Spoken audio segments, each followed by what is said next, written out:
விளக்கம் சொல்லியிருக்கிறாரு.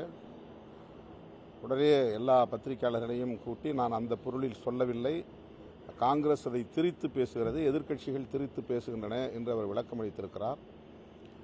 ஆனால் உண்மையில் அவர் காங்கிரஸை விமர்சித்தார் என்றாலும் கூட புரட்சியாளர் அம்பேத்கர் அவர்களை கடவுளோடு ஒப்பிட்டு பேசியதில் அவருக்குள்ள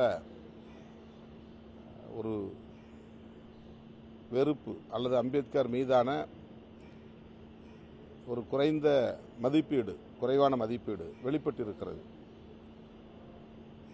இந்தியா முழுவதும்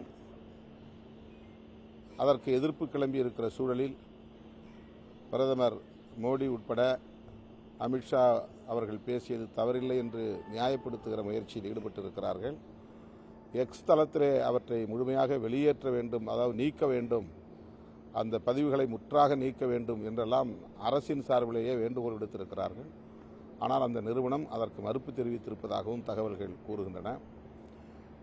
அம்பேத்கர் அவர்களை காங்கிரஸ் கட்சி தோற்கடித்தது என்று திரும்ப திரும்ப பாரதிய ஜனதா கட்சியை சார்ந்தவர்களும் RSS அமைப்புகளை சார்ந்தவர்களும் சொல்லுகிறார்கள். ஆனால் உண்மையில் அம்பேத்கர் அவர்களே அது குறித்து பேசிய குறிப்புகள் இருக்கின்றன. வீர சாவர்கர் அன்றைக்கு அம்பேத்கர் அவர்களுக்கு எதிராக பிரச்சாரம் செய்து தோற்கடித்தார், அவர்தான் தோற்கடித்தார் என்று அம்பேத்கர் அவர்களே கூறியிருக்கிறார். பாரதிய ஜனதா கட்சியை சார்ந்தவர் தான் உண்மையை திரித்து பொய்யை பரப்புகிறார்கள்.